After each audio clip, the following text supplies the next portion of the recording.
Show me your moves.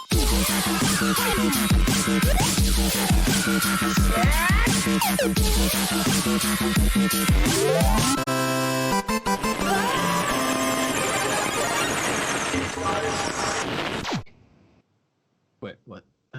Who? Who? Johnny Rotten of the Sex Pistols. Have you not heard this? He's a Trump supporter. Like all that angst and like the foundation of punk now licks boots. This is a true thing, actually. Do you know this? I mean, it just makes sense that all of our favorite punk stars would turn just like some of the best country music stars of all time as well. So, you know, they say the older you get, the more conservative. I guess so. I guess it happened for him. It didn't work for Bernie though. I don't know how that must have skipped a generation or something like that. It's not everyone. Not all olds. Not all olds, exactly. Exactly. Also joining us live from the Justice League's own orbiting watchtower, Pokemon trainer Bronwyn has joined the battle. I could have botched that up a little bit more, but I did my best to botch it up the best I could. Thank you. It's great to be here. It's good. Good to have you. Good to have you. How have you guys been doing? What have you guys been? Have you guys been binging anything lately? What have you guys been streaming? What's been going on? What's new in the life of? We'll start with you, Brahman. How are you doing? I'm doing well. I had a little bit of a digital detox over the past couple of days, so I've been away from streaming, away from video games. But before that, I was pretty getting back into Animal Crossing after a couple months of taking a break from it. Yeah. Yeah, that happens. Jake, how have you been?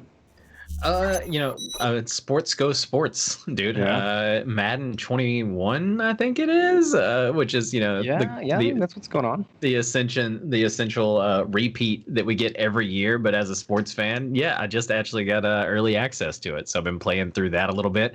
Oh, there you go. Like Tupac said, I see no changes. And so EA just got me again, but they get me every year. So just got you again. Yeah, like I'm kind of used to it. It's like a masochism thing at this point. I'm like, yes, EA daddy, please feed me the same update. Yeah, could have been an update, but feed me the same game again. Exactly. But also just recently watched Birds of Prey, and it's good.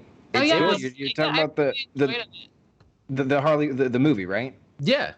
Yes, it's fantastic. I know I'm super late, but like it was one of those that like I never went to theaters to see, and then was waiting for it to come out, and it finally dropped on HBO over the past week, and so I finally checked it out, and I mean it was all right. That's good. I like I think it was better than I liked it better than Suicide Squad, but we'll talk about that all later. Yeah, we will. It was the last movie that I saw actually in a movie theater. Was it really? Birds of Prey? Nice. Yeah, that's a good one. It's a good one to end on. At least leaves a good taste in your mouth, a good memory of what the movie theater is like, right? Yes. Yeah. R.I.P. Maybe one day soon. Well, we've got a great show planned for you guys today. And before we do, we wanted to remind everybody that if you like and see what you hear on the show tonight, you can always drop us a follow. We also wanted to say thank you to all of our current followers. Our last episode officially pushed us to affiliate status. So round of applause there. We could absolutely not have done it without you guys. Thank you guys so much. I don't know. Thank you. Did you guys want to say anything on the affiliate status? Bronwyn, anything? Yeah, I'm so proud of us and excited for where this is going to take us. I'm sorry this means you have to watch ads now, but the price you have to pay for our success. Right. Yeah. Basking in capitalism. Here we go. Let's do it. We're doing it. Yeah. We're doing our best, We're trying. But thanks everybody for tuning in. I love it. Yeah, thank you guys so much. We have an amazing show planned for you guys today. Jake, take us through the rundown. What are we going to be discussing tonight? Well, Dodd, in the poetic words of Dr. Victor Fries, let's kick some ice. And that's, of course, the Arnold Schwarzenegger, portrayal and my personal favorite. But anyway, up first, we'll be digging deep into the couch to find the remote, but only finding our lives are passing us by slowly. We got some TV news. Huge news, actually. The sudden death of a 12-season Titan is upon us, plus a few other untimely demises. The boys get a new bro, and he's a little supernatural. And then finally, Master Chief's career in acting is pushing back 2020's most anticipated game. Oh, man.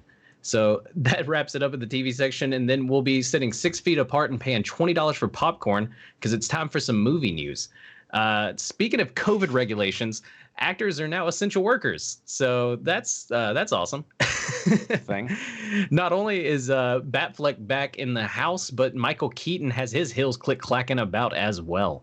Then finally, some Sony news has our Spidey-senses tingling that we could be seeing Spider-Gwen. We'll get back into that later. Next, we'll try to sell our souls, but then end up just trading them in for some store credit. We got some video game news. DC got games, son. This past DC FanDome was amazing with news, and we'll deep dive into that later on. But Suicide Squad Kill the Gotham Knights looked pretty dope. Yeah. No more ghosting. Ghost of T something is getting multiplayer. That's going to be an awesome story later. And not even the Avengers could stop a data leak. Because we have some huge data leak news from the new Avengers game. Then we're going to ready up and thank the bus driver because Fortnite versus Apple is just getting started, and that'll round out our other news. Last but not least, we're going to do a deep dive into the weekend's biggest event or electronic event, or I don't know really what you want to categorize it as, but the DC FanDome. Speaking of cons and comic cons in a way, the weekend's top zen will discuss the worst moments in con-like history. So anyway, let's get right back into it with the world of TV. Dotson, Yeah. what's going on? We got a ton to talk about in the world of TV, man. First off, we got a lot of cancellations. One of the big ones that came out this last week was tosh.o. I don't know if you guys heard about this, but tosh.o was canceled after 12 seasons and is currently being shopped around to other networks. This comes off the heels of it shortly being renewed for 4 seasons in March of 2020. So that's just March of this year. This also comes with I'm Not Okay With This and The Society, both being canceled after their first season on Netflix, this is more surprising than usual because Netflix already committed to second seasons for them as well, but has decided to reverse those due to the coronavirus pandemic. Now, I haven't really heard too much of the news of why Comedy Central is ditching tosh.o. From what I'm hearing, it's kind of a reimagining of what they're focusing on. They're looking more towards adult animation and trying to kind of do that, and as well as series comedies like The Daily Show. And to me, I feel like tosh.o kind of fit in that category, except for douchey, horny teenage boys, like that's really, I think the audience that it really it attracted the most. But I mean, still, it went on for 12 seasons, so it's a behemoth to absolutely see it get canceled. I'm Not Okay With This and The Society. Those are lesser big deals, and COVID's going to take something down. So I guess if it's one of those, I'm okay with it. I'm okay with I'm Not Okay With This being taken away from us here. I am okay with this. I am okay with this. Yeah. But this is also a bit of a different situation with the 2 Netflix series because, again, Netflix keeps their streaming numbers private. So unlike television networks, they don't disclose their ratings for advertising or regulation purposes, and there's no way to gauge the series' success except through social media. So the only people that are really upset about this are the fans about it, and they're pretty vocal about it. And in this kind of, social media-centric world that we live in, it's very easy to vocalize those opinions. And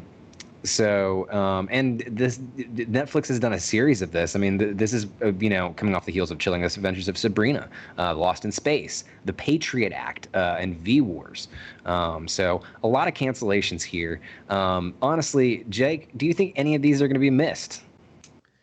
I mean, honestly, I think Tosh is going to get the scoop. I think someone will scoop it up. They'll redo tosh.o or something like that. It was one of the early internet kind of TV shows, if you will. And ridiculousness with Rob Dyrdek, was able to kind of rip it off, and it's still running.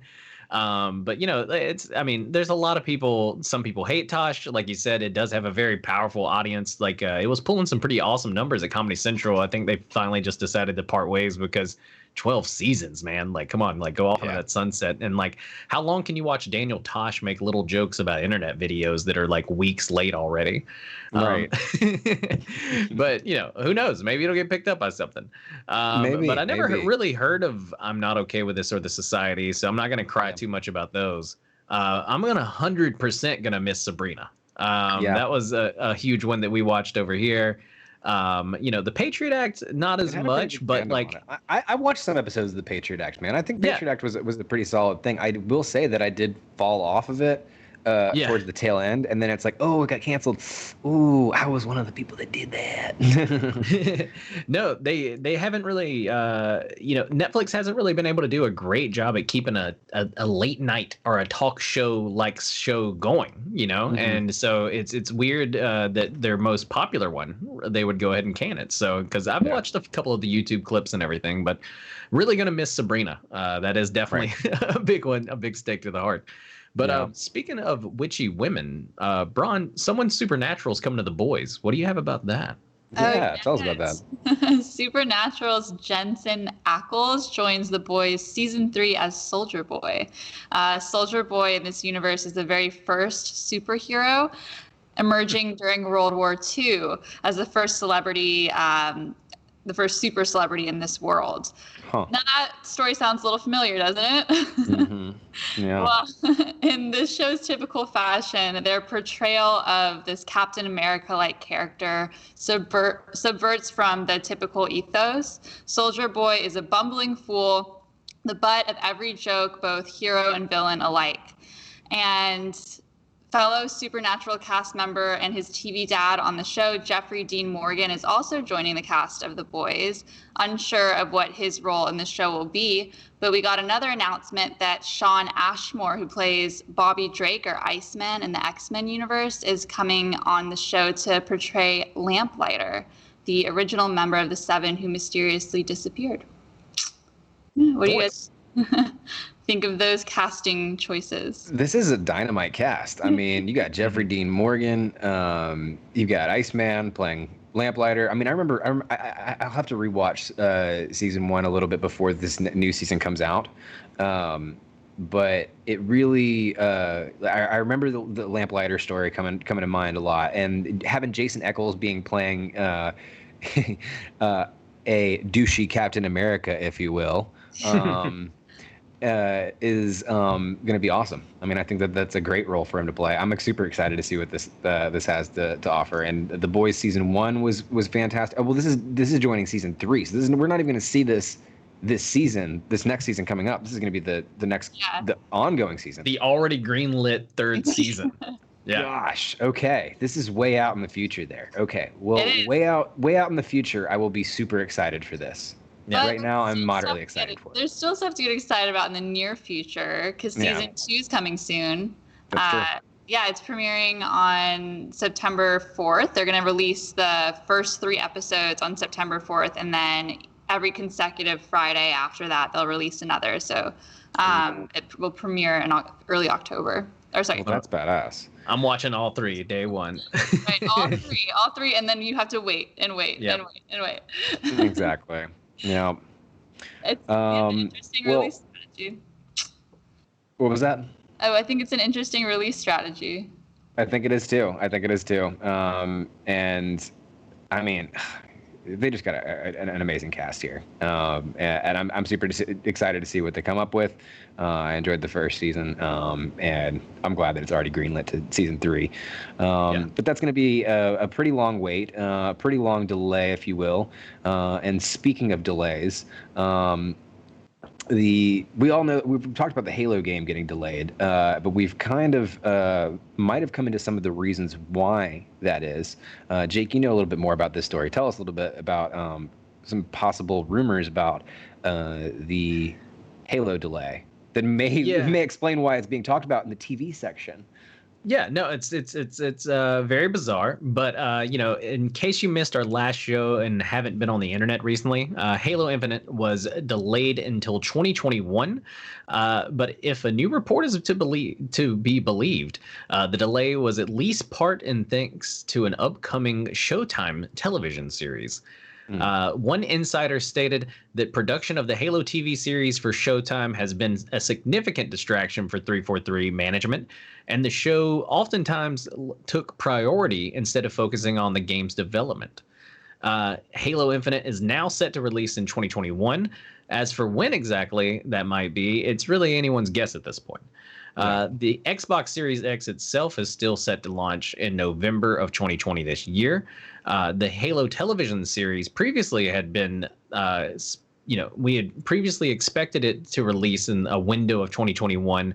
And the series does star Pablo Schreiber as Master Chief and Natasha McElhone as Cortana, and I'm sure I destroyed both of their names. So, but it's one of those where like this is still kind of like hot off the rumor press. Like presses like it's like there's unnamed sources in this story and everything, but like it really does kind of like line up. What they showed us at this past con or at the Comic-Con at home, and we'll get into this being one of the most disappointing ones of all time later, but was not a well polished product by 343 entertainment or management. And so for reports that have come out to say that this new Showtime show could be to blame for that kind of delay, and that also that that the poor quality is pretty piping hot tea, if you will.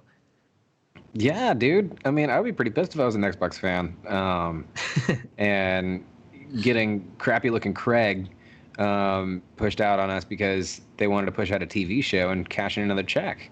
Yeah, no, it's all about the side hustles right now for 343 apparently, but hopefully we'll end up getting a subpar show, a crappy another Halo game, and then everybody will say Xbox won, right? Like we all won, like right. Sure, that's where they're gonna go with it.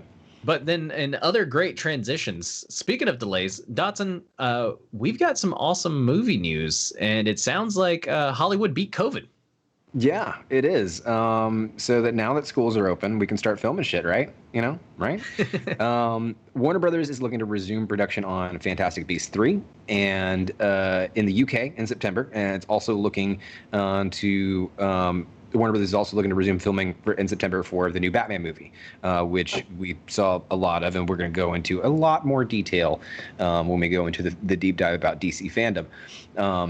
But this update comes with the report along that they will resume Robert Pattinson's Batman, which is also set to resume production in September. I already said that.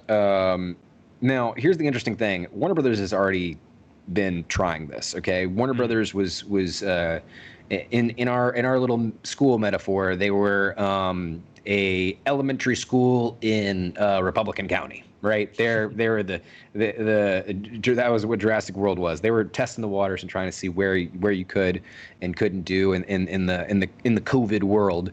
And earlier this month, reports it came in that 4 Jurassic World Domination crew members tested positive for COVID, and due to a major outbreak in Malta where they were filming. And to mitigate the issue, they've now had to bring the whole crew and reshoot in Pinewood Studios in London. So, Bronwyn, my question is to you. Do you think it's safe enough to start resuming film production? Is Universal making a mistake by starting to resume production with Fantastic Beasts and Batman? Are they going to risk the same thing that they did in Jurassic World? What do you think? Do you think that it's we waited long enough? We can start filming shit again? I think that if people are very strict about the protocols that they are keeping up, then I do think that productions can slowly start going back into play. I think with these huge productions, though, it's just the volume of people that I see there being an issue. Because, I mean, I'm in LA. I have a lot of friends in the film industry. I've been seeing this transition happen as things start to come back into production. And what I've noticed is they only have who they need on set. Everybody who goes there is going with a negative test result, proof of that in their hand. Yeah. They have so many of these systems in place to try to mitigate any of the danger. But I do think when you're doing such a large scale production like like what we're talking about, it's hard to have all those fail safes in place because there are so many people. So that would be my concern, is just the number of people needed and that large of a set. Yeah, I mean, you got to imagine that there's going to be some scenes from the Batman that they're going to want to shoot indoors. Mm-hmm. And same thing with Fantastic Beasts 3. Mm-hmm. And I just can't imagine 100%. having everything that you need for a film crew and being able to be safe right now. But Warner Brothers got that money, like they can test them like, like they do the NFL or they do all the other people out there that are also, the petri dishes in this experiment. Yeah. NFL, NBA, a lot of people are getting tested like every day before they start, like practice or work or whatever. And like if they test positive, they're put into some quarantine for 10 days, 14 days or whatever, and then they can go back to work. And so that's it's going to be interesting to see what goes down. But like people are going to start starving for entertainment if we don't get productions back going, Yeah. Only animated is allowed. One person in the recording booth at a time. That is true. That's why I think we've actually seen an uptick in adult animation, is just because, it's something that you can kind of like everyone can kind of do remotely. I have a decent mic setup. I can do some voiceover work if anybody's watching and needs it. Just shoot us an email. Our resumes are, I mean, I don't have one together, but I'll get one together within 24 hours. Just let me know. Well, yeah, I mean, I think that it's a doozy. It's certainly a doozy, that COVID. Well, speaking about people that are going back to work because people are starving for entertainment, both Micheal Keaton and Ben Affleck are both going to star as Batman in the new Flash movie, which is crazy. Tell us a little bit about this, Jake. Yeah, can someone say multiverse? Like you said, both Micheal Keaton and Ben Affleck, aka Batfleck, are set to star in the newest Flash film. Producers were worried they wouldn't be able to get Ben on board, but it's looking like both of the iconic, actors that have both played Batman in the past are making a return in this new Flash film. And it's all, this, we're going to be talking about DC FanDome later and some of the big stuff that came from it. And this is one of them in a way, but like, the biggest thing that really came out of this is DC's fully embracing this multiverse now. They're saying, screw continuity, really. Like, like that happened. But guess what? It's a whole nother Earth, baby. That didn't happen in this one. And so and we've seen this before whenever Barry Allen met Barry Allen, and we got to see TV Flash meet, the actual Justice League Flash. Right. And so.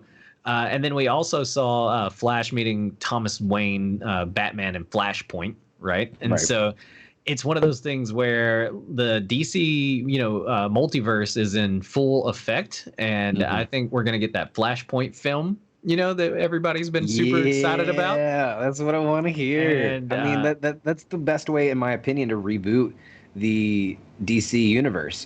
Just take the best of what you got, take the successful stuff. Hey, that solo Joker film that seems to really be working. Okay, let's just make that our Joker now. Okay, we don't really like Ben Affleck. We can distance ourselves from that. You can just pick apart and make your own perfect little multiverse. And I think that's a really good way to reboot it.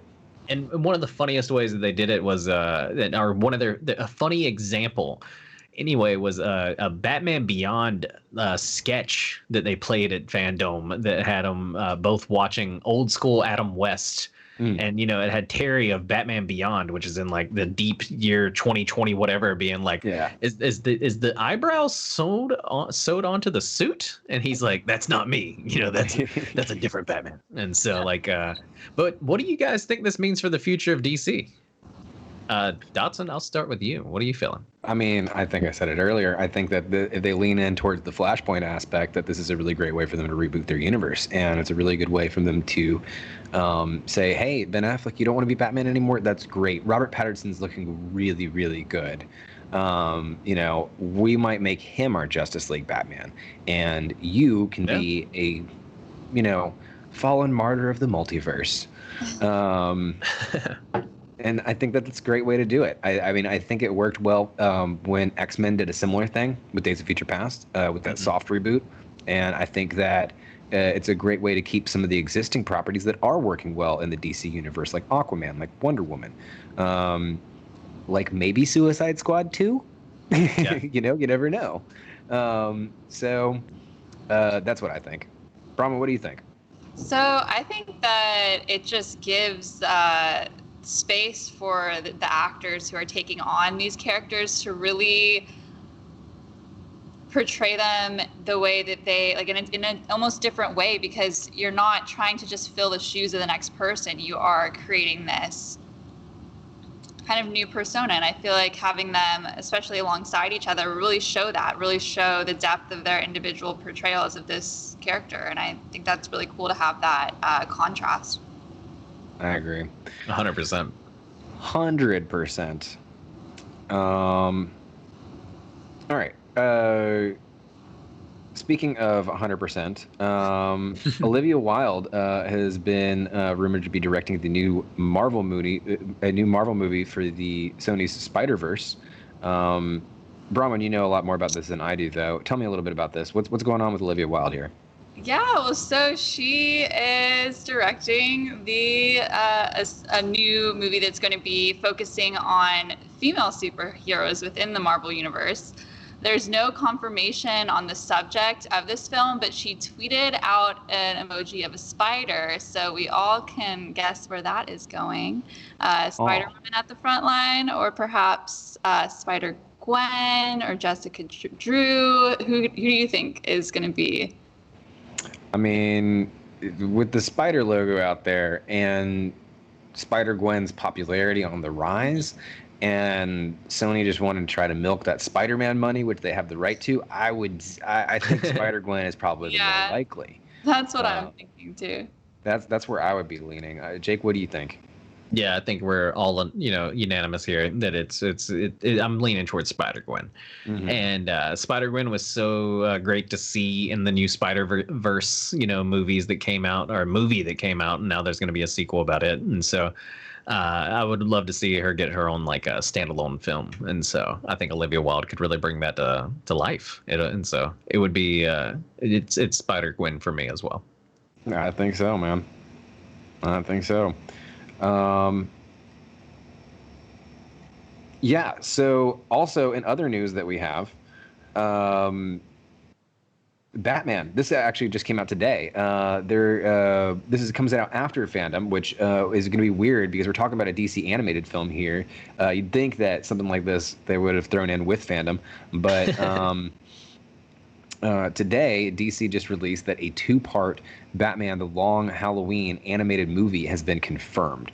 So that's right. The first part of this 2-part animated feature is supposed to drop next summer. It's originally, this was a title that was released in 1996. It was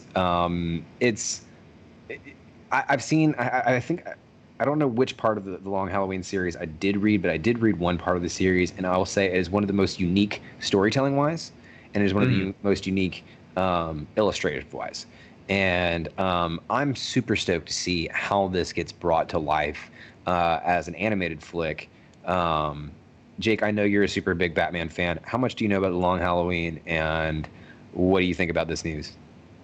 Well, I'll watch any one of the Batman animated films they'll give me. That's the biggest one. I love almost everything DC animated's done. You're just one of those garbage fans that if they slap Batman on it, you're paying for it. No, not just Batman. I just think they've done a much better job with their animated films than they've done with their live action for a long time now. Like, and so it's just one of those where like their animations have just been better, right? And so give me another one, I'll take it. Gotham by Gaslight was amazing. Like I just recently watched that one. Superman Red Sun, I think I talked about that a few weeks back. Like they've just been really knocking a lot of the new animations out of the park. And so and then even like Batman Ninja or Samurai or whatever the hell that was that they did like maybe a year or two ago. That storyline was crap. It was beautiful. It was very, very the storyline was garbage. I'll give you that. Yeah. But I don't know. Tell me. I'm trying to remember. Refresh my memory. What was the Long Halloween? Kind of like roughly. No big spoilers, but which one was this again? I don't want to give any spoilers at all, but it's one of the more it's definitely one of the more unique as far as animation styles, and it has a lot to do with. I'm trying not to give too many spoilers. Calendar Man is actually a big part of the storyline in Long Halloween, and it's here. This is from comicbook.com. Long Halloween was originally released in 1996, ran for 13 issues, telling a story during Bruce Wayne's earliest years as Batman as a vigilante alongside Harvey Dent as he's transformed into the iconic Batvillain Two-Face. And then it's a direct sequel to Frank Miller's story Year One. So this is kind of Year Two Batman. It's kind of where Robert Pattinson's Batman is supposed to be coming in. That's what I was gonna say. Yeah. They've already made the comments that the Rob Pat Batman is gonna be like a Year Two Batman in a way, and Right. so this could be the animated nod to the new upcoming Rob Pat Batman. So I think it's possible. And I'm super duper stoked for that Batman. We're going to be talking a bunch about that in the deep dive. Yeah, I think that this is great timing. I think they're being really strategic with their plans. And hey, look, they know they're moneymakers. They're sticking with Batman. And Long Halloween, I think, is something that fans have been asking for a long time. And I think that it's good that DC's been delivering on it. Yeah, and Littlest Nelly in chat just pointed out it's going to be 2-part. So that's pretty exciting. We don't get one movie, but 2 movies. Yeah, and their 2-part movies have been really, really solid. Ooh. I mean, like Dark Knight Rises. Yeah, The Dark Knight Rises that one was The Dark Knight Returns is what it was. Returns. That that's one what is, it is. Yeah. That one is absolutely fantastic. When you get the whole 4 hours to tell that whole storyline, and it was one that was very. It tried to be as true to the graphic novel's aesthetic as it could. Mm-hmm. And I want to see how they do that with Long Halloween, because Long Halloween is just a very trippy, like a very Tim Burton-esque kind of Batman. With long, very pointy ears, and like just it's gonna be a really cool one to see. So I'm stoked for it. Same. You guys want more of all that up-to-date info on all the nerd news you need to know, make sure to follow us here on Twitch, and follow us on our socials as well. We have our own personal Twitch accounts. You can find me at Rusebane at WRUSE_BANE.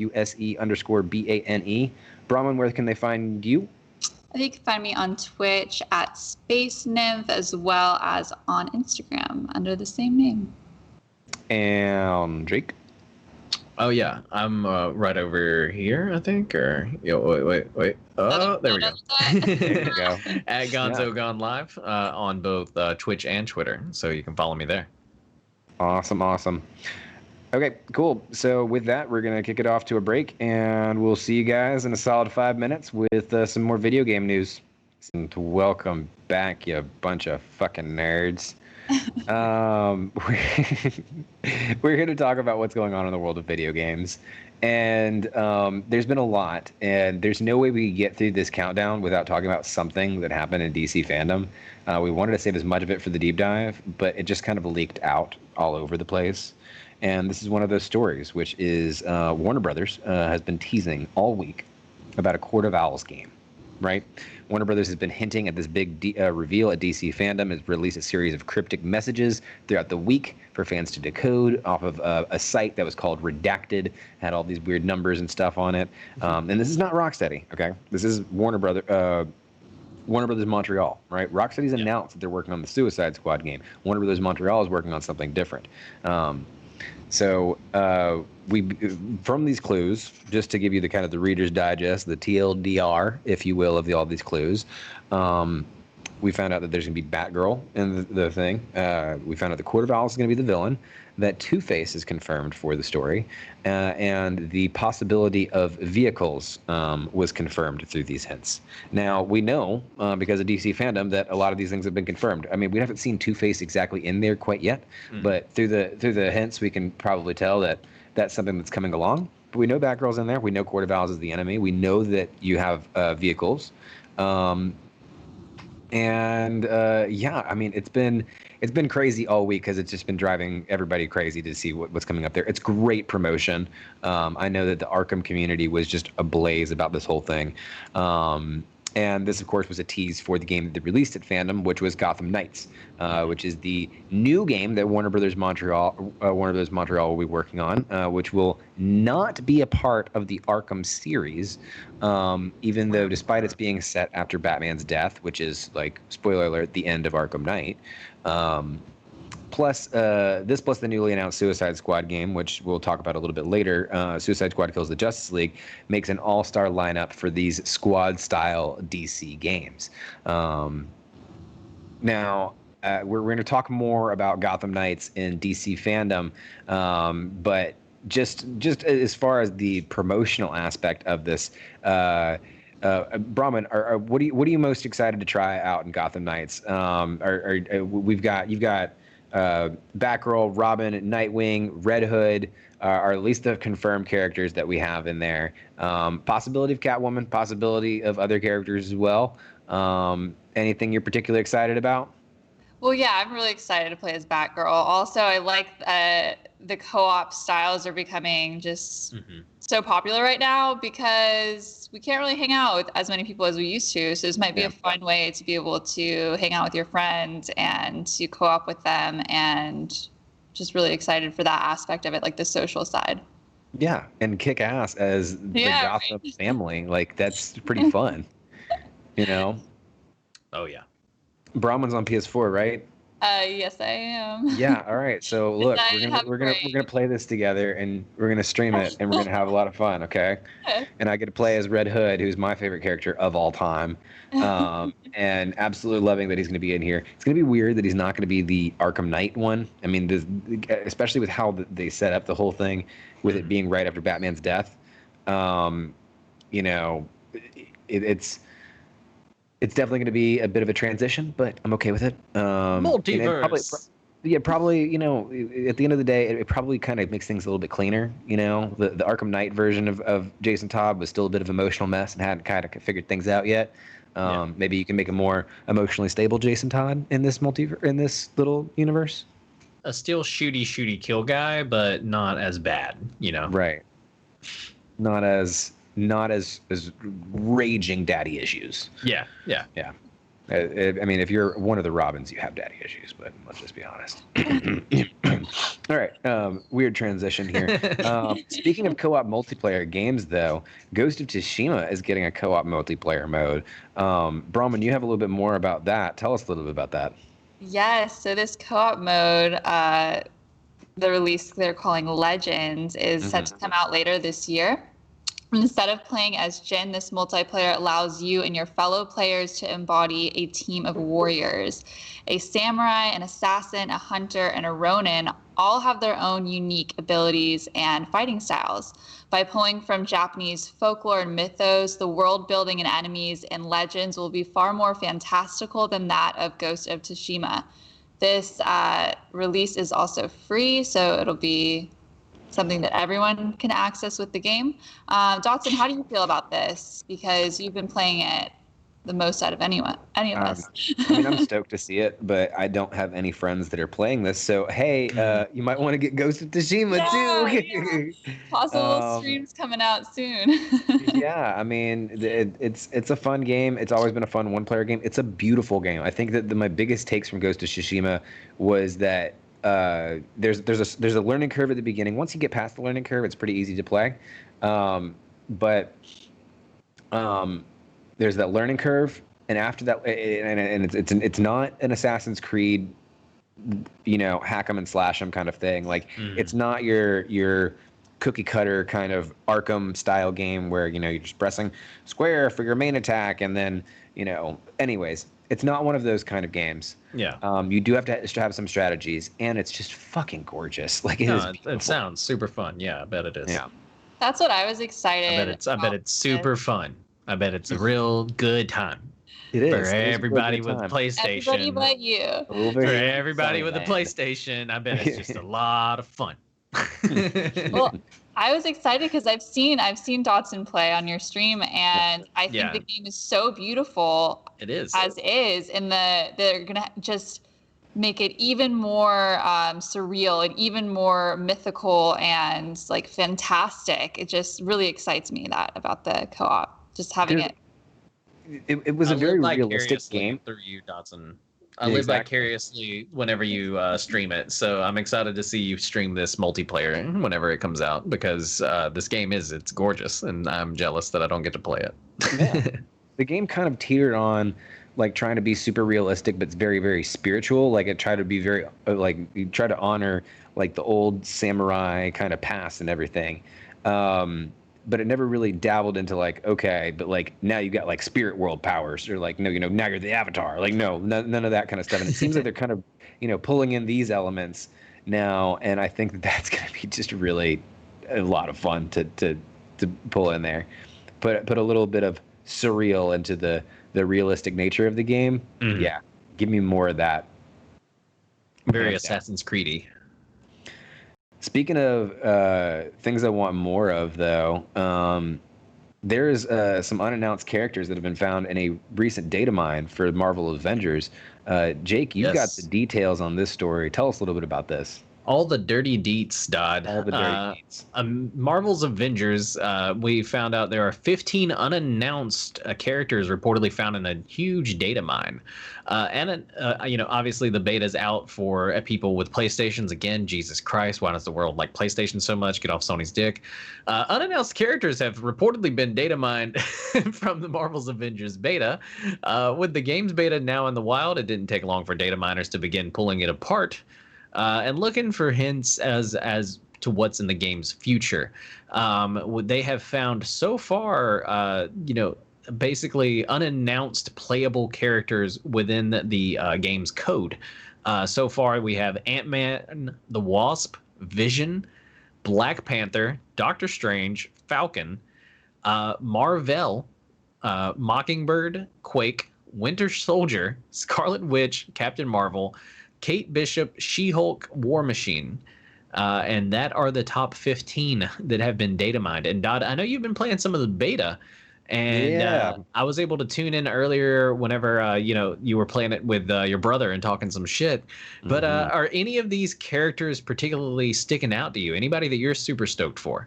It's some good shit talking, by the way. So you should definitely go check out my stream if you haven't gotten to check it out. But I think that one, it's been a lot of fun to play. At least with my brother, it's been a lot of fun to play as Iron Man. Yeah, that looked a lot of fun. Yeah, you can just swoop through and pew pew pew, and do your pew pews and zap everybody, and like they make it really easy with the homing lasers and things like that, and it makes you really feel like you are Iron Man. And like when I'm Iron Man, I want to I don't want to sit there and like fight somebody, these big bruiser dudes. I want to sit there and like fly around them and do that kind of thing. And whereas Hulk, you want to just jump and ram into them one on one. So I've wanted to see Iron Man's the favorite from the beta that I got to play. Of these announced characters, though, honestly, the one that I feel is going to be one of the more interesting ones to play as is going to be Ant-Man. I've never seen Ant-Man played in a game before. I think that him turning different sizes is going to be a lot of fun to play as. Pretty trippy. And then War Machine as well, because they're going to have to make that different than Iron Man. And I think that the way that they make those different, I think, is going to really the separations between those two are really going to make that a lot funner one to play. I think I'm going to enjoy playing as War Machine more, personally. So yeah, well, a little bit more firepower, right? Right. And so I'm stoked for Doctor Strange. That's a long-winded answer to your question. I'm stoked for Doctor Strange. But anybody sticking out to you, Bronwyn? I was gonna say Doctor Strange as well, actually. Nice. I feel like that's gonna be so just like a trip to play as him, and I'm really excited to see how they do the mechanics for that. Hey, and if they've done anything well with Kamala, the Miss Marvel in there, and the Hulk, She-Hulk is also going to be a lot of fun to play as. And I think that would be one that people are not expecting to be really fun, and then they'd be like, I think that's going to be one of the ones that would be like, dude, you need to check out She-Hulk. Like, you wouldn't think it, but you need to check out She-Hulk. I guarantee that's what She-Hulk's going to end up being. So, but I'm super stoked for this game if you can't tell already. Everything 100%. about DC fandom has made the whole anticipation about these games even worse. So, yeah. Whew, but we need to get to that DC fandom news, and before that, we've got more other news in the other realms outside of the worlds of TV, movie, video games, which is the ongoing war between Epic and Apple. And we have our resident Reddit browser and shit poster here to break down that story for you guys. Tell us a little bit about what's going on with Epic and Apple right now, Jake. Oh man, yeah, no, the story just keeps getting juicier. Epic seeks a restraining order against Apple's devastating response to their lawsuit. Yeah. Last week wrapped up with a bang as Epic Games filed a lawsuit against Apple over its monopolistic practices on the iOS App Store. The move came after Epic challenged Apple's policing our policies regarding in-app payments by offering an option to purchase V-Bucks directly in the iOS version of Fortnite. Directly from the developer in the iOS version of Fortnite. Apple responded by removing Fortnite from the App Store, after which Epic was very quickly to unleash a PR campaign. This was something that we talked about on a previous show, the nod to the 1984 Apple commercial that kind of came out and was pretty crazy.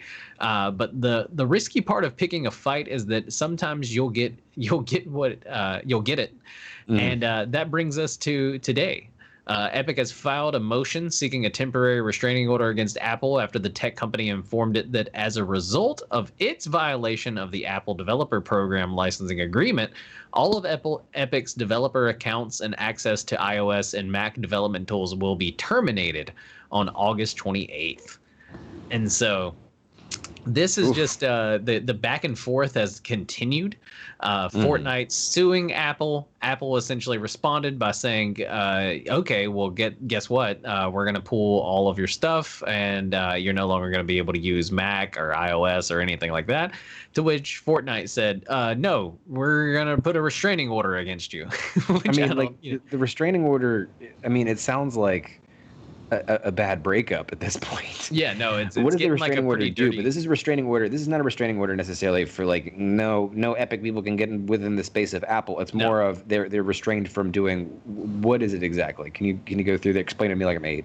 Essentially, they're just, it's a restraining order against them taking further action that can damage Fortnite's income or their reputation or their brand or anything like that. And it's kind of like saying that Apple, by doing what they're doing right now, by saying that they're going to be terminated as of the 28th, it makes it seem like Fortnite's dead, or something. And so it's not like a physical restraining order, right? Like you'd have to get against a bad X, like you were saying.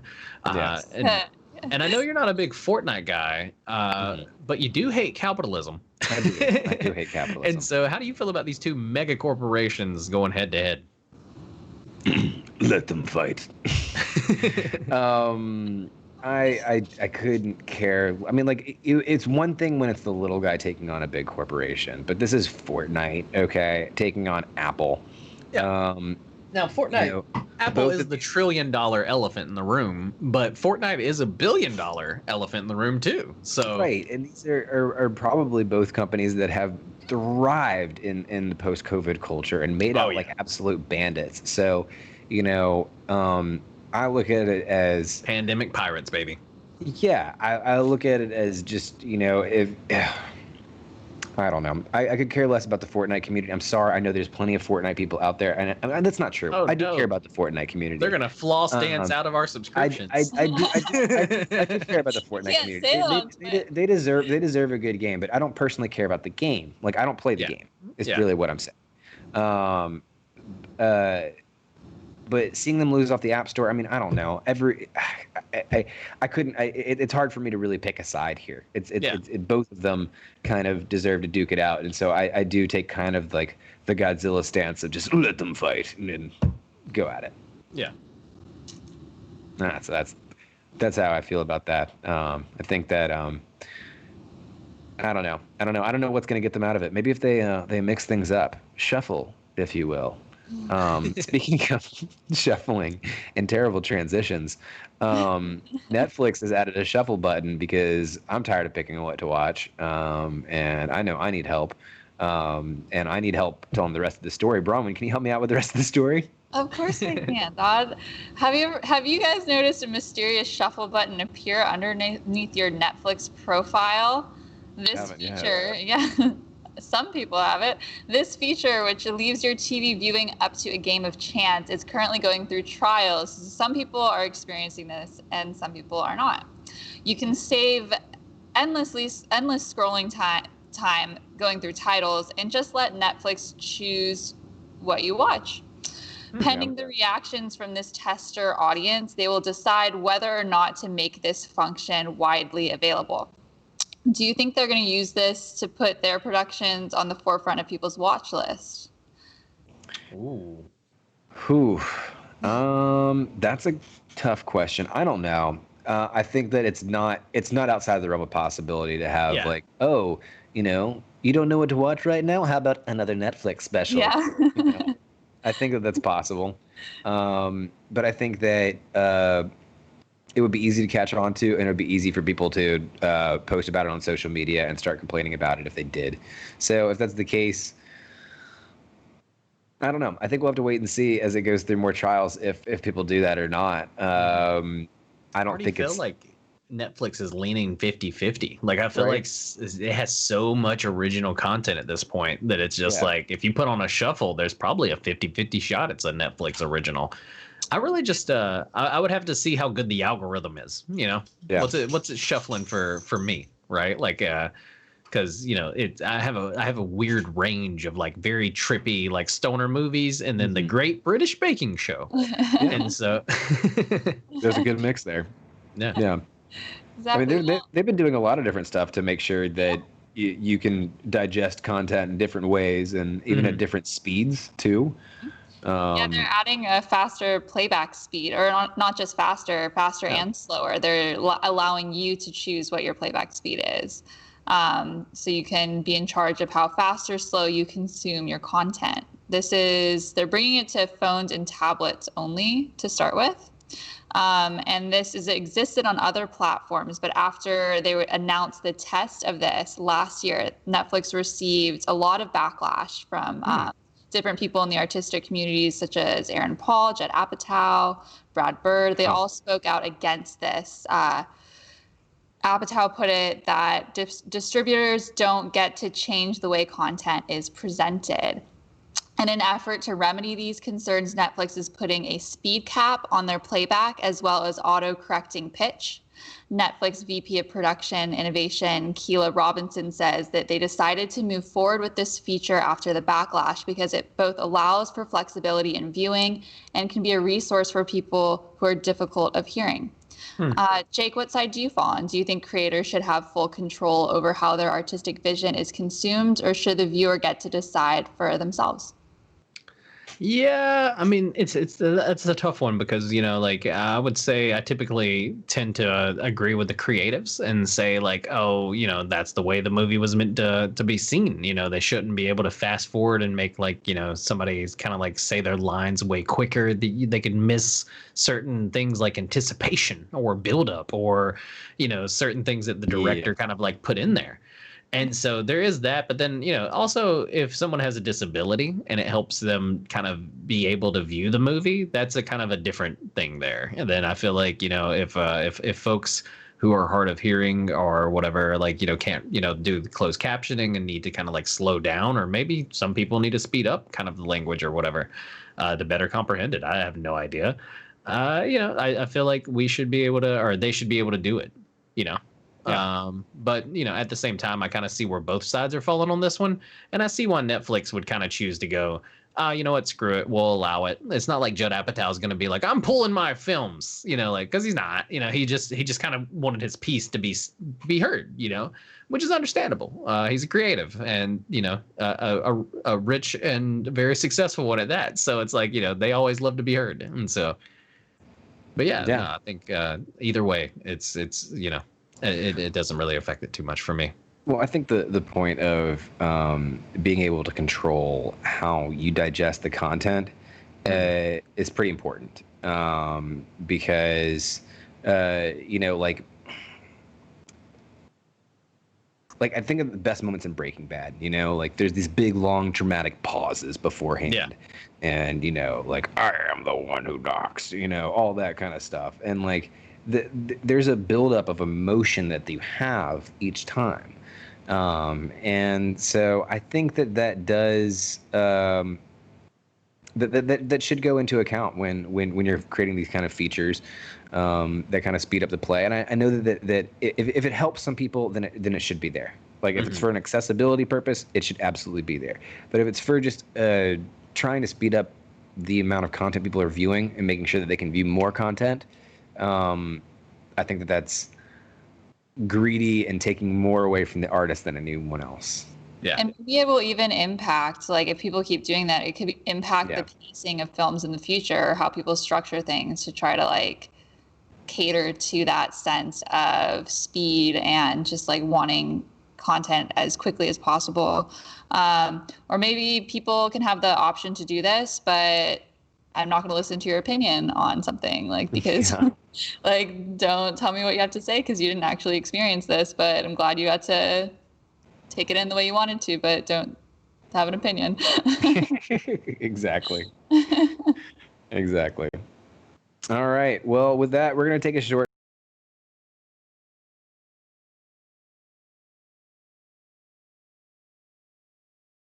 5-minute break. Again, be sure to follow us on the social medias. Mine's right here. Jake's is right there. And Brahman's is right there, I think. I pointed the right way, right? Damn it. And we'll see you guys. We'll see you guys in 5 minutes. And we are back talking more about all the nerdy news you need to know. And we are into our deep dive. We're talking about what happened yesterday. There's a lot that happened yesterday, guys. I don't know if you guys got a chance to check it out. Actually, I do know that you guys both got a chance to check it out. Huge. We're talking, of course, about DC fandom, okay? Yesterday, the world got its first look at DC fandom, which was basically a virtual convention for all things DC Comics. DC has built up the event big, and the lineups ranged from movie announcements, video games, TV, and more. Earlier this week, DC thinned out the massive schedule and moved half of its announcements to nearly a month away. Or I don't even know if it's necessarily half of its announcements or just half of the whole what DC fandom was supposed to be. You know how it was divided into like all those different verses? Well, pretty much everything but the hero verse was moved to September 12th. And what we got yesterday was just the hero verse stuff. And I think the reason they did that was because they didn't want any of those things to distract from like the big announcements that they're having. So basically, they moved most of what they had outside of the Hall of Heroes to September 12th. So personally, I like the decision to split it up. First off, I think that was a good idea to have all the Hall of Heroes stuff because that's the meat of it, and I wouldn't want to dicking around with all the other things out there. I think I agree with that decision. But I've just got a bunch of questions for you guys as we go through some of this content because we want to make sure that we covered it all. But I want to talk about a little bit of if DC fandom lived up to the hype, and if this is what a convention looks like in our new normal, a whole bunch of stuff. So let's get to it. My real first question though, and I will start with you, Bronwyn. Actually, this goes to both of you guys. What were you guys able to watch? Like, what all you guys were you able to see? What parts of the DC fandom were you able to check out? Bronwyn first. Yeah, so I didn't get the chance to watch it all live the way that you guys were, but I was on the YouTubes all morning getting all caught up.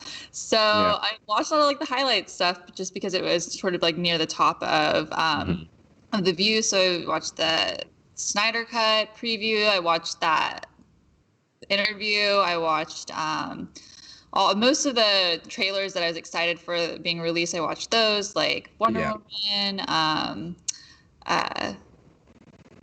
Batman, and watched the panel on that. So yeah, I was just kind of hopping around different YouTube videos that were posted of it. So it was a different viewing experience, I think. But an interesting one. Jake, what about you? What all were you able to watch? Yeah, I got home a little later in the evening, but I was able to jump on and started watching it immediately whenever I got to the house. And it started with the Harley Quinn AMA kind of a thing, which was a great little sketch. And then I watched it all the way to probably about midnight because it looped back around after around 9 p.m. my time. And so, I kept it on in the background while I was writing a few show notes. And honestly, it was really interesting. It's kind of my first virtual con that I've ever been to. Besides, and it's was a little different than Comic-Con at home was, where they just dropped a bunch of like trailers and like we're like, and next Xbox's announcement, blah blah blah. DC really tried to make it feel like this kind of like cohesive experience that kind of like one thing led into the next, and like and so I thought that was really interesting. But yeah, I was able to watch a good bit of it, and then like Bronwyn watched a few other things. I think I've watched the Suicide Squad Kills the Justice League trailer about 4 times now. I think I've watched that Batman trailer probably like 6 times now. It's so good. Yeah, it's so good. I was able to watch a good bit of it myself the day of, and I was switching between that and the Pokemon Players Cup Championships that was going on that finished up earlier today. Congratulations to the champion of that, by the way. I didn't get to watch that. Bummer. Anyways, between that and DC fandom, it was just a lot of stuff. I mean, obviously there wasn't everything there that was always interesting me, but they made it like pretty much a continual show. There was definitely times where you could take breaks, where it's like, we're going to go through a bunch of fan art now. It's gonna be really cool that you can watch if you want to. If you want to take a cigarette break, this is probably your moment, So I think that was really cool. But we'll go into more about what I thought about it later. But as far as what I was able to watch, I watched a lot of it live. I probably got about a solid 4 or 5 hours as well, Jake, all while it was going on. But so you talked a little bit about some of the highlights. I'll start again with you, Bronwyn. What are your most notable highlights? What was your most interesting announcement? What was the big one? Hopefully one that we haven't talked about yet, that we can go into a little bit more detail. But what was the big coup de grace, jewel of the crown for you? Well, I'm all aboard that Snyder Cut hype train. I was really excited by that, and I just loved the interaction with both the cast members and with some of the fans. I thought that was really beautiful with how they did that, and so that's what I'm most excited for. Also, the Suicide Squad. Sorry if it's super loud. There's a helicopter like right outside my window right now. Oh wow. Okay. Yeah. It's not too loud though. At least I can't hear it too bad. So it's just psyching me out.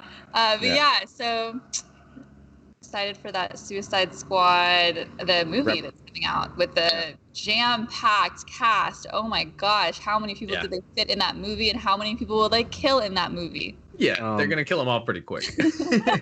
Jake kept on making a joke about how he couldn't see John Cena in there, and we were really frustrated. We were like, how could you see him?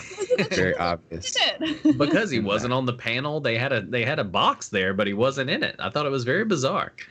Because you can't see me. That's what it was. I didn't get it. It took me a while.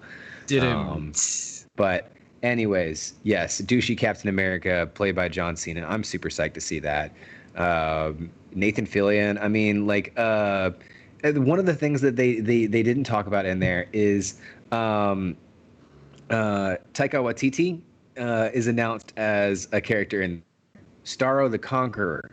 Yeah. The face hugger, which is going to be amazing, absolutely amazing, to see him as that. You have Nathan Fillion in this movie. You have Peter Capaldi. Peter Capaldi is playing the Thinker. I'm super stoked about Suicide Squad, man. Idris Elba. Yeah, you can't forget that was huge Idris Elba playing not Deadshot. Yeah, playing Bloodshot or something like that. Something close. Something bizarre. Yes. So something that's not Deadshot. I will admit that I'm naive about this character, but I'm excited by him. Maybe you guys can fill in the blanks. The Polka Dot Man. Who is he? What is that? I'm so intrigued. Okay, I know that Polka Dot Man. I think he's from Batman's fandom, but I need to look it up honestly. He's a fictional supervillain, primarily a minor cat. enemy of Batman. Let's see. Never even heard of Polka Dot Man. I thought it was pretty interesting whenever he came out, though. I'm not the only one. He looks exactly like his comic book adaptation, though, just as cheesy. Like, he just is a dude that has a bunch of polka dots. Aber Krill possessed advanced technology in the form of the costume's polka dots, which he controlled through the costume's belt, which, when attached to his costumes, they were inert, and once removed, they would enlarge in size and become various different devices that he could use in so he fights with his polka dots. Yeah, it's so fun. He fights crimes with polka dots. He's like a part character brought to life. Yeah. The hero we need in 2020, Polka Dot Man. Right. And there's a whole big cast and crew of a bunch of really, really dumb D-list villains, which is great because he has this huge cast, which means that we're going to see a lot of these people die. Yeah. A lot of them are going to get killed off. And that's what I want with the Suicide Squad movie. You don't know who the end cast is going to be. It's always rotating. Of course, you can't kill off the fan favorites. Of course, that's important. But have a bunch of characters out there like Polka Dot Man that you can kill off. Harley Quinn will make it. Yeah. I think she will, but I'm taking bets on how quickly they'll kill off Pete Davidson. I think Pete Davidson's going to be one of the ones. Yeah. Either that or he'll be one of the last ones that last, and he'll be like, how am I one of the last ones that last? That's my Pete Davidson impression. That was pretty good. Nice. Pretty solid. Yeah. I think Lauren may give you a call later. Yeah, maybe so. Jake, any notable highlights? What's your most interesting announcement from the whole DC fandom? Yeah, so I definitely like everything Suicide Squad was huge, right? Obviously, like we've already talked about. I think the roll call was phenomenal. That was great. But Suicide Squad kills the Justice League was a phenomenal trailer. Mm-hmm. And we got King Shark in both of those, which, by the way, is one of my favorite characters from the animated series so far. King Shark is making a huge... Yes. His popularity is gone like that. Give me more King Shark. I am stoked for King Shark. I think that's going to be awesome. I think me and Bronwyn both said Rob Pat's Batman, looked phenomenal. That teaser trailer gave me kind of like, it was one of those where, like, after watching the trailer, I was like, just please don't mess this up. The trailer, it teed it up pretty good for me. I'm feeling good about the trailer. Don't mess this up, and so that one. But I think one of the biggest, like, little offhanded things was that the Rorschach show was confirmed during the Flash multiverse talk. And really that's kind of something that's only been hinted at as far as right now, but it's been confirmed that there's going to be, like he said, the director of the Flash multiverse movie was talking about it, and he was like, "Yeah, and we're doing the Rorschach show as well for HBO," and kind of like offhandedly, and I was like, immediately write that down, this is breaking news, and so I'm super excited about that because I love everything in the Watchmen universe. Give me more Watchmen shows, and who better than Rorschach? Phenomenal. And so, and then like Bronwyn said as well, bring on that Snyder Cut hype train. It started off immediately with Apocalypse, and we got the beautiful. Well, I heard there was a sacred chord, and so like yes, dude, it was so. Oh my god. And the emotions, that trailer. I'm super excited. There was so many shots that obviously got cut, and it was just one of those things where it was like, where was this movie? I wanted to see this movie. 4 hours. They said that they're going to do it in a mini series of 1 hour episodes, 4 episodes long. 4 hours. That's a whole nother movie, Jake. Bro, it's not like this is not an intermission. Have you ever been to a Broadway? Like they're. So I never watched the Justice League movie, so this will be my first experience of it. Just watch the Snyder Cut. Yeah, Bronwyn never watched that like bastardization of a version. She was just like, I'm gonna wait for Snyder's cut, and now she's finally getting it. You were very you had a lot of foresight there, Bronwyn. Yep, I did. But Dodd, what was your most notable highlight? I mean, you guys covered a lot of the big ones. Snyder Cut was huge. Robert Pattinson's Batman, I wasn't as stoked for. As soon as after I saw it, I was like, okay, I'm really stoked for this. Thank you. Some of the things, I think the only one other thing that I think hasn't been covered is Gotham Knights. Well, we talked about that a little bit earlier in the show. But Warner Brothers Montreal, honestly, look, guys, hey, Arkham fans, we need to talk for a second, okay? Coming close, all right? Arkham Origins wasn't that bad, okay? It wasn't. You need to get over it, all right? You can welcome it into the Arkham franchise. It was not that bad. They had a lot of great villains. That boss fight with Deathstroke was actually really, really dope. Yeah. So like, give it some credit. And the multiplayer was one of those things that I really think that it could have done well. It was a lot of fun, and I had a lot of fun playing it.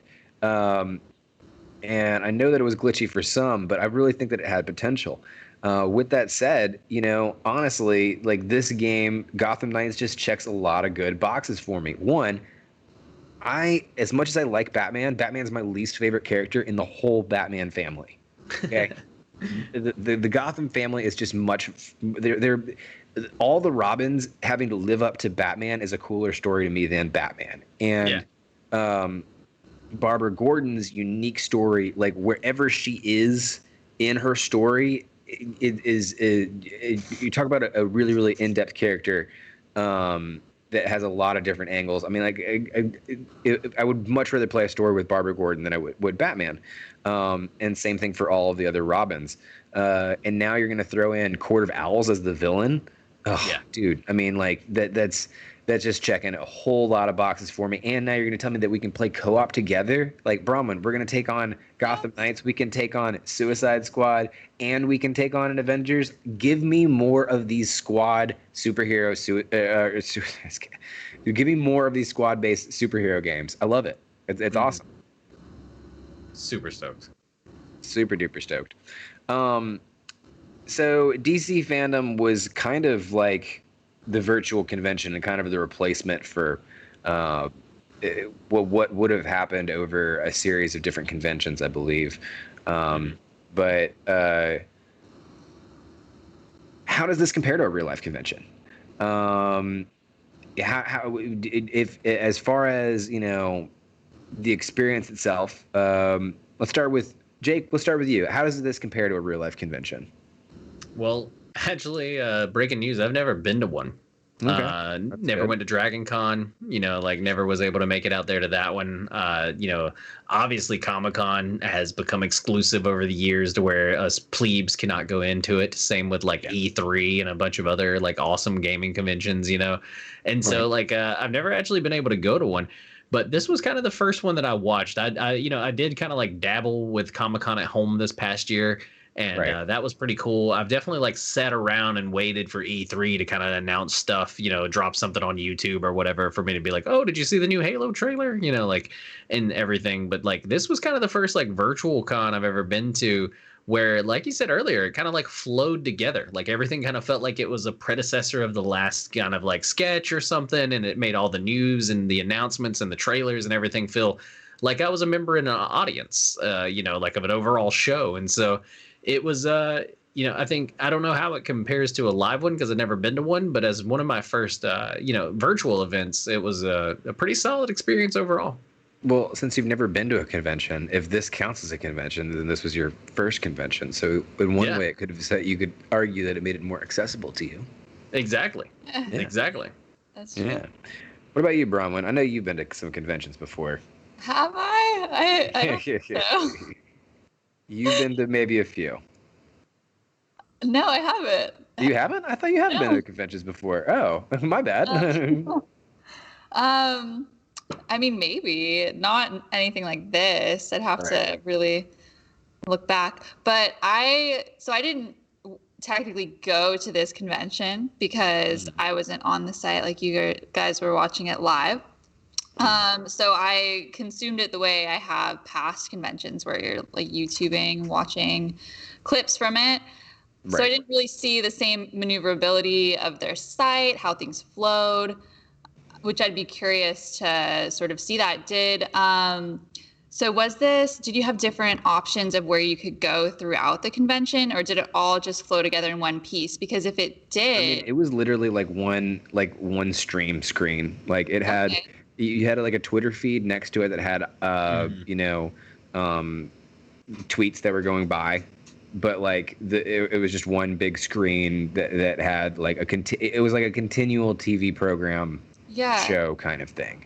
So that's really interesting to me because I know a lot of going to cons, especially something like Comic-Con, it's like you're having to really pick and choose what you can see and where you can go and where you can be because of the limited time and space and like all of this stuff happening.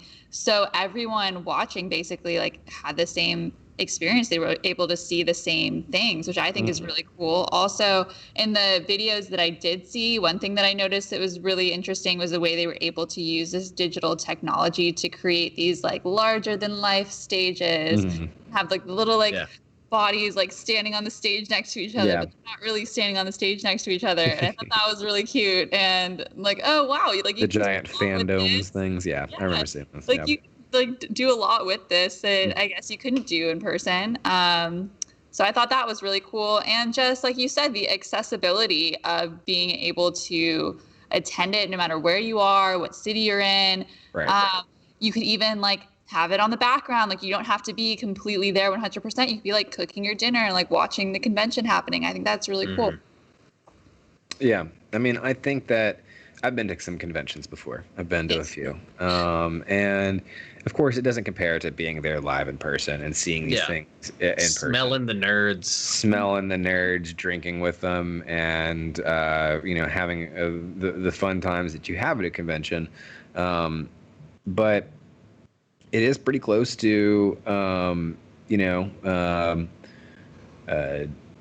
sitting in your hotel room and watching the convention on a TV screen. Like that's pretty close to that aspect of it. If and I'm pretty sure I'm sure that there's people that have gotten sick at convention before that have experienced a convention that exact same way.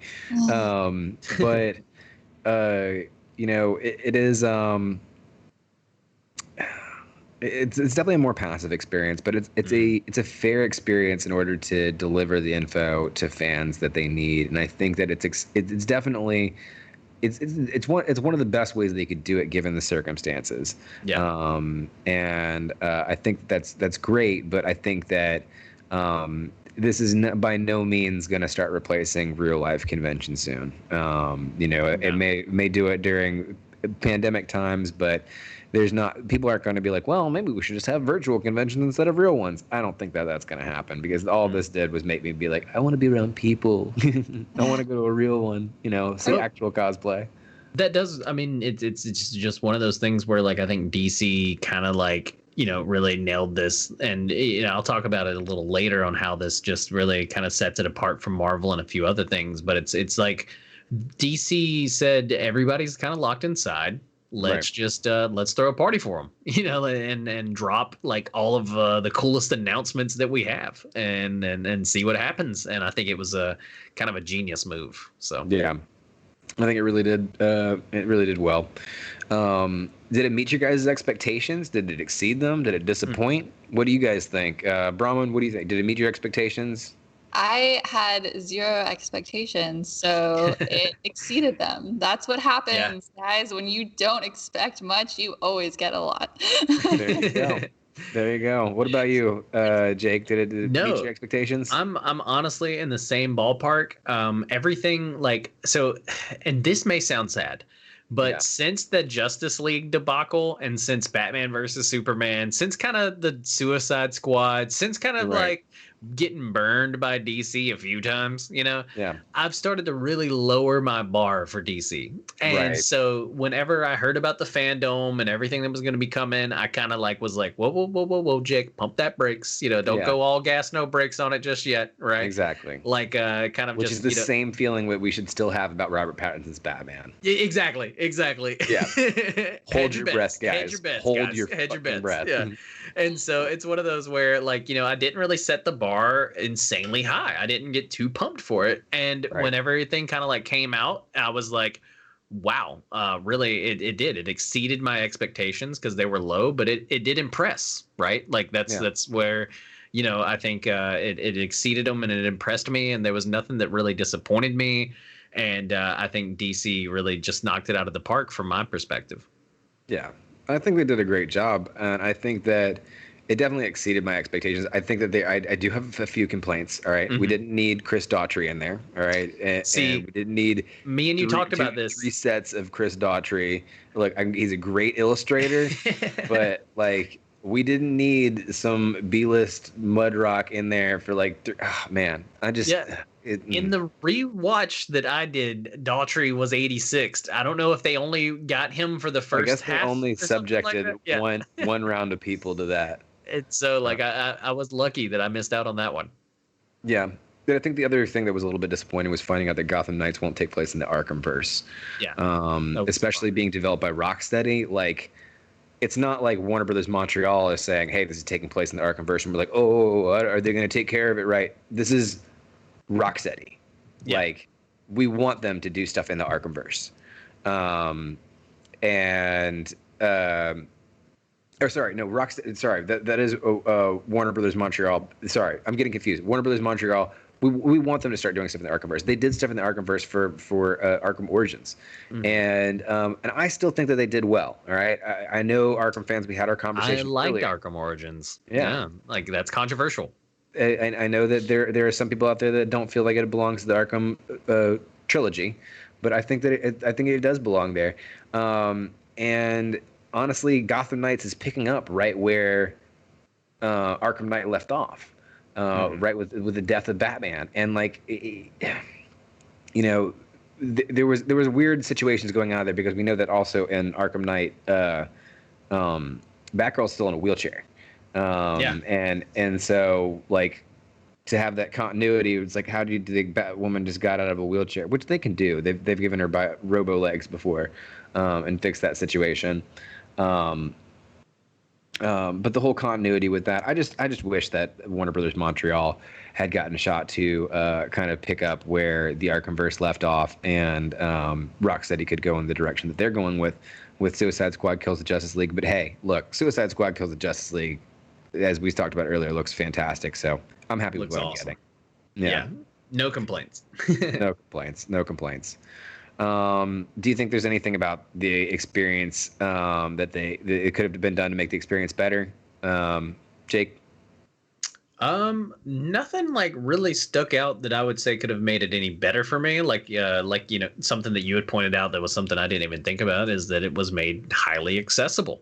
Yeah. I was able just to pull it up on my computer whenever I got home. And so, but the announcements were there. There were some huge announcements. There were big ones. There was nice trailers. There was fun things like, the biggest announcements. Yeah, the biggest announcements. It had the greatest announcements, and so it's one of those where like it just kept winning for me, and there's nothing that I could really think of that would made it a better experience. And so, if anything, it would have been just like, I don't know, more Gal Gadot. I don't know. Yeah. Bronwyn, anything that could have made the experience better for you? So I'm not sure exactly if they did this or not, but as you were saying in your experiences going to cons, like one of the things you love about it is that social interaction. I'm wondering if they like allowed a space. I know there's chat and all that, but maybe like allowed some sort of a service or feature as part of the convention that allowed you to meet people or get to know people, or it's just the social side, so you can kind of feel part of that need, not all of it. But I mean, they try to do something to it with the Twitter feed on the side, but it's not to your point of like directly socially interacting with other people. It's showing some of the content that's being generated out there, but not necessarily giving you that same kind of interaction to meet new friends and make new friends. I think it would be hard to find a way to organically weave that in there, but if they would, I'd completely agree with you. I think that would make it a lot better. Maybe there's 100%. Like an app that they make like sort of like Tinder, but not like for hooking up, but like just as people like going to this like online convention and like their favorite heroes, their favorite villains, and you like match it with your friends to find friends. I don't know. Nerd Finder, yeah. Geekmatch.com, Nerd Finder. Yeah. There's something there. Somebody add us. Get ready for the stay tuned, guys, for the Geeklife app. It's We'll a pitch it to lifestyle. Shark Tank. Yeah, It's a lifestyle. we got it. We got it. Okay, here's an interesting question. Do you think events like this help differentiate DC from Marvel? Jake, we'll start with you. I believe so. Marvel, to me, at this point, it's owned by the mega corporation that is the mouse. And while Marvel has stayed pretty creative in a lot of things they've done, I have no beef really with the Marvel Cinematic Universe. I think those movies are great, right? Right. For what they are, they're awesome superhero movies that have amazing action and great storytelling, and they're fun to watch. But DC has definitely started to really drive home this whole for the fans, by the fans, here for the fans, everything about the fans kind of like brand in a way. And it's starting to stick. I think that they really are starting to make even business decisions and make kind of like movies that allow creatives to kind of do their own thing. And I think they've learned from some of their past mistakes. Obviously, they're allowing Zack Snyder to finish his movie, and so I feel like they've learned from some of their past mistakes. I think they're taking advantage of this newfound kind of I don't want to say there's been a DC resurgence, right? Because DC never really died. I just definitely think it got wounded during the new Batman versus Superman, Suicide Squad, kind of like Justice League era. Because they had two train wrecks right back to back. It was coming right after Christopher Nolan's bangers, though. You know what I mean? And so it's one of those things where Batman was kind of in this weird lull where they were like, do we go super dark? But look at Marvel, they're so fun. Look at what do we do? And so but DC, if we push the Batman button, we get money. And so DC kind of for a little while couldn't find its identity. And I think things like this are DC finding who they are and saying no, we're for the fans. We're not Marvel. We're not going to be owned by Disney. We're Warner Brothers. We're Marvel. We're DC. We're our own thing. And we can be kind of our own kind of creative. Right. And so this is something that, I definitely think sets DC aside from Marvel. And it felt very fan driven. And I don't want to call it fan service because that name has kind of a weird connotation to it. That's true. But it definitely I felt serviced. You felt serviced? Okay. With all the weird connotations. Bronwyn, you got anything to add on to that? Yeah, I completely agree. I think that something like this Snyder Cut would never, ever happen in the Marvel universe. It's true. Never. So they're really listening to their fans and take a movie like Suicide Squad that I thought was a total disappointment, yet I am still excited for the next movie because I know they've learned from their mistakes and they're making an effort to, and they're giving me something I want.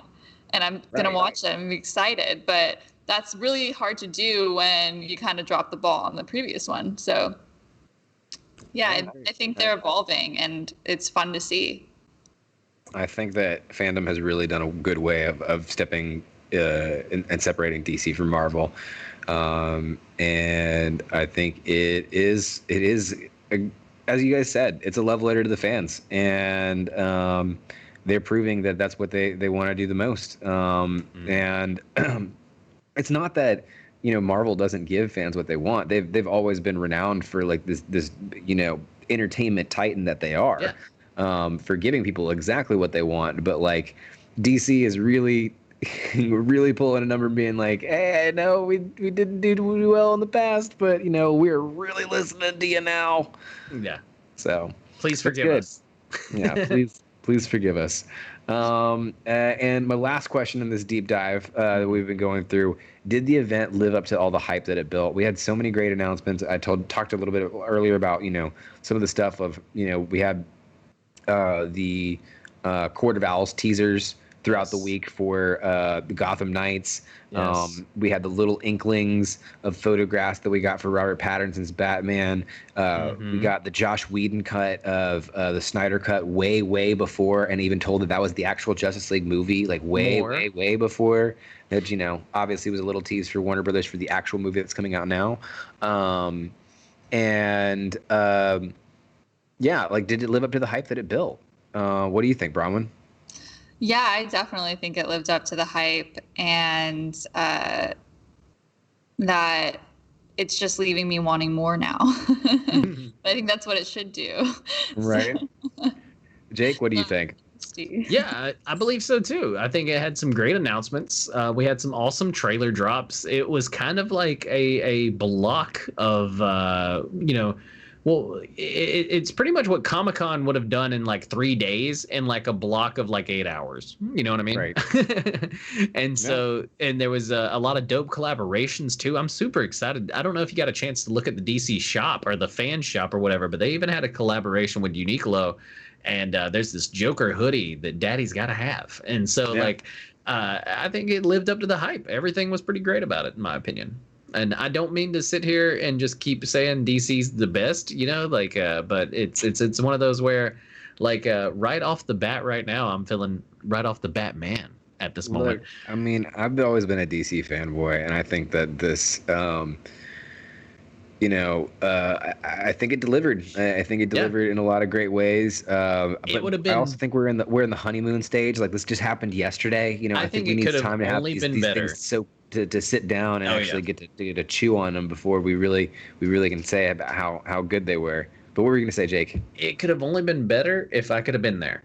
And that's kind of like how I judge things for COVID right now. That's fair. Is like, how could it have been better? Oh, I could have been there in person, and then it's like, okay, well, if that's the only thing, then they fucking nailed it. Yeah. Well, that about wraps it up for our deep dive. But we have a top Zen for you guys that we wanted to move on to next. We thought with all these different announcements going on, with DC fandom, with all these big announcements that we just experienced throughout the weekend, and throughout the week as well, that we would talk about especially some of these banger announcements. We've got some really, really good ones that have left people satisfied and they've got people hyped, but they don't always go that way. Do they, Jake? Always. No, they don't. They don't always go that way. And when they do, they can really go south, and they can actually really actually makes for some really interesting stories and some real interesting content. So we're going to talk to you guys today about the 8 of the worst gaming announcements of all time. I don't even know how to transition into this. I'm going to announce a terrible transition into Jake about the first one on our countdown. Yeah, so number 1 on our countdown of the 8 worst gaming announcements of all time can only get better than Dotson's transition into it. Only go up from there. Set the bar low. The first one comes from E3 2006, and let me set the scene for you right now. You're a 16-year-old Jake. You've got a bowl of cereal. You're super excited to hear about this brand new gaming console, the PlayStation 3, that's rivaling the Xbox 360. Beard is the same length. And yeah, the beard's the exact same length. And you're trying to figure out which one of these bad boys is Daddy bringing home. What am I going to play? Who's going to win this console war this year? What's happening? Why am I so excited and talking like this? No one knows. But then in E3 2006, PlayStation gutted us by giving us a $600 price tag for the PlayStation 3. And the reason why this tops up the worst gaming announcements of all time is because if you weren't there, or if you're not old enough to remember whenever this happened, a $600 price tag for a console was outrageous whenever you compare it to the premium version of the Xbox 360 came out at $400, and then I believe the Wii was selling for maybe $250. Yeah. And so it's because PS4 and Wii ended up coming out at a similar time. Xbox was already out at that time, and it was like, do I play all the games I want to play on PlayStation 4, or do I be able to afford to play any games at all? Exactly. And so it really put a lot of people between a rock and a hard place, and it immediately made Sony look like the evil corporate overlord that was just trying to grab a bunch of cash, right? And so everyone started to look at Xbox as like, oh, look at the American console. It's made at American prices that the middle American can buy, that you can play Halo and Master Chief, and you don't need that, Sony, right? Like, get that out of my house. This is a Ford house here. You know what I mean? And so, like, it really made it kind of feel like that Xbox was the everyday American kind of gaming console. The only thing that kind of kept the PlayStation 3 afloat is that it did have a cheaper version that fell at around $500. So, like, it kind of like kept it to where it was it could compete with the Xbox still. You didn't have to get the I think like 500 megabytes at the time of like that they were toting around as like, look at how big, that you could save tons of games here. But anyway, this was the reason why is one of the first ones on my list. Is it was just a huge punch in the gut for most everybody that was sitting around watching E3 2006, and it was shocking. Everybody kind of knew Xbox was going to win the console wars, and PlayStation 3 still ended up doing pretty good. After they got the price point down a little bit lower later on, it became one of the larger selling consoles within the PlayStation universe. And so, I ended up owning a PlayStation 3 after suffering the ring of death that the Xbox 360 had multiple times. I went through 3 of those Xboxes, so there was a reason why that one was $400. It was a piece of garbage. Yeah. And so, anyway, not to sound salty, that almost made me a Sony man. Was after this whole Xbox debacle. And if it sounds like I know a lot about this, is because I lived it. And so the PlayStation price announcement was rounds out number 1 on our 8 worst gaming announcements of all time. Yeah, that was a pretty horrible one. Did you ever were you ever at a at the age where the price of a console was actually relevant to you, when the PS3 announcement was going on? Like, always. Yeah. I have to beg my mom to buy it. Yeah, that was hard. It was hard to figure out. Now, as an adult with a job, figure out which one I was going to ask for Christmas, and I know that if I was going to ask for a $600 console, it was going to have to be like, okay, well, that's one present for you and your brother, like. Yeah, well, see, that's what we would always do. I have 2 older brothers, and so we would get a joint console for a lot of our Christmas presents, but they would always hog the console, so it'd be like my present, but my present was like getting to watch them play games. Before streaming existed, I was watching my brother live streaming Zelda. Yeah, you're streaming from the couch. The gifts that keep giving, right? The original Twitch, That's what it is. That's not all the worst gaming announcements we have. We've got plenty more horrible announcements on this list. Number 2 on this list is a Borderlands 3 announcement from E3 2019. Why does this one top the list as one of our worst ones, Bronwyn? Oh my goodness, this is a doozy. I'm just going to tell you that right now before we get into this. Yeah.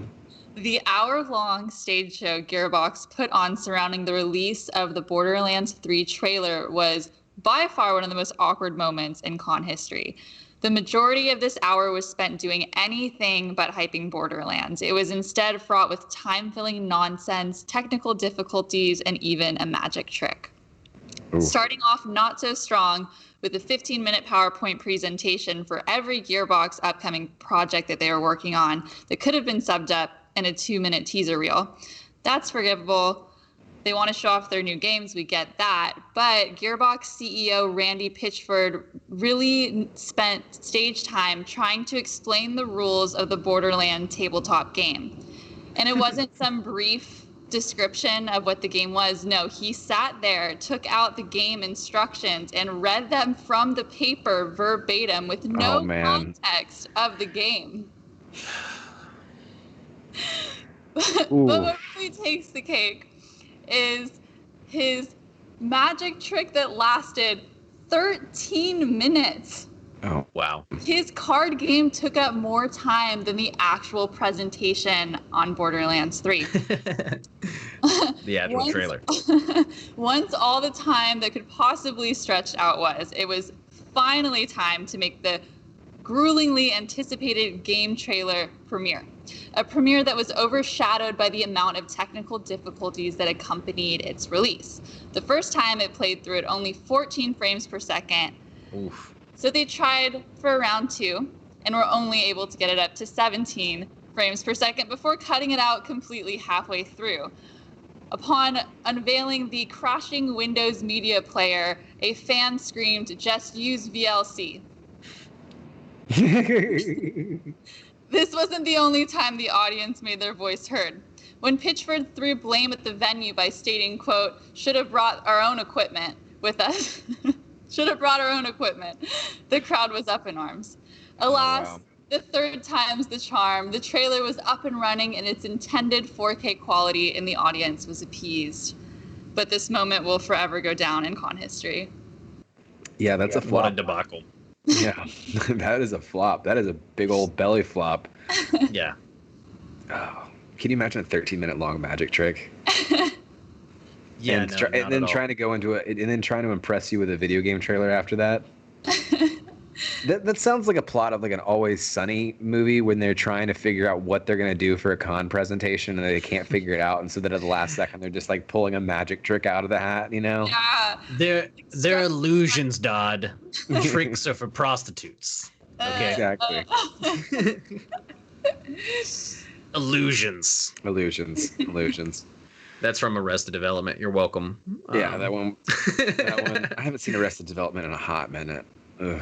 I should rewatch that show. But speaking of things I probably shouldn't rewatch, there once was a hedgehog who had a trailer, and that trailer horrified my nightmares. Yeah. I want you to walk me back through that moment with number 3 in our countdown with the Sonic the Hedgehog trailer. Yeah, this has been, AKA the Sanic, not Sonic, just Sanic. Sanic the Hedgehog.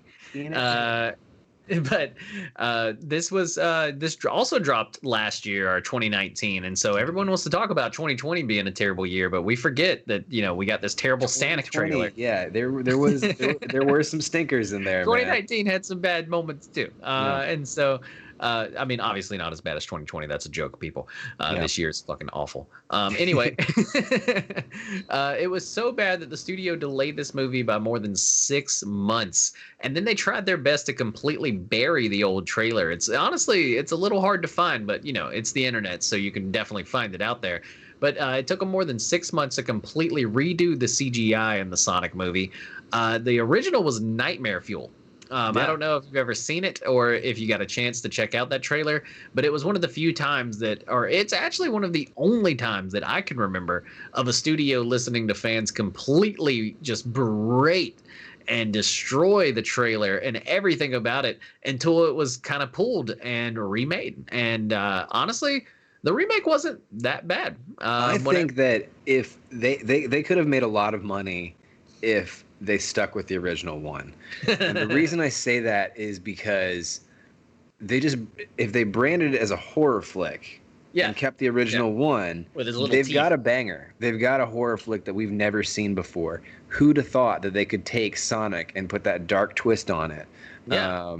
I think that there's ingredients there. I think that it is a missed opportunity, but the rework came around and it does look a lot better. Yeah, it did end up looking a lot better. The movie itself ended up being a decent film, in my opinion. Yeah. And but I really wish we would have got the satanic cut. Yeah, I haven't had a chance to check out Sonic the Hedgehog after they did the rework. Brahman, have you gotten a chance to check it out? No, I heard good things, so I should watch it. Jim Carrey honestly kind of did a great job too as Eggman, and so James Marsters is apparently pretty funny in it as well. Yeah, no, it was all around. It was not a terrible film. The Sonic redesign looked great, but this infamous trailer will forever live on in our memories. And speaking of Sega, kind of like dropping the ball or dropping, I guess, huge announcements. Bronwyn or Dotson, you actually have our number 4 at this list. What happened at E3 in 1995? Take us way back. E3 1995 will go down in E3 history, which is something that is since fading. I don't think they're even like E3 is not even really a big deal anymore. But back in 1995, this was a big deal, and this is where you announce the big banger consoles that are coming out. And anybody that knows is familiar with E3, I just want you to close your eyes real quick. I'm watching both of you guys. Close your eyes real quick. And imagine what would happen if Sony went up on stage right now and said the PS5 is available right now, and all the Black Friday bullshit madness that would go on in all the stores across the country. Walmart's burning down. Yeah, trample each other in the name of capitalism for these new consoles. Well, that's exactly what happened in 1995 with the Sega Saturn.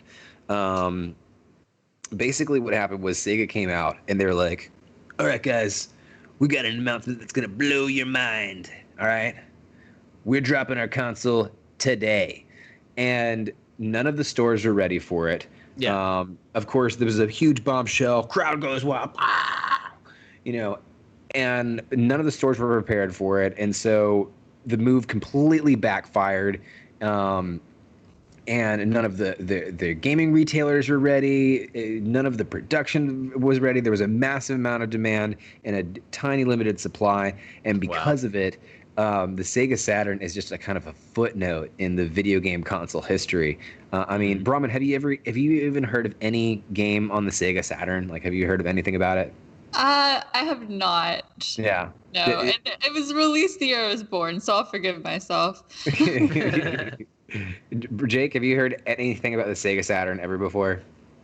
Never really heard anything about the Sega Saturn, but was always a big Sega fan as a kid. Yeah. And so like, it's one of those things where like, I cannot, cause I had the Sega Genesis, right?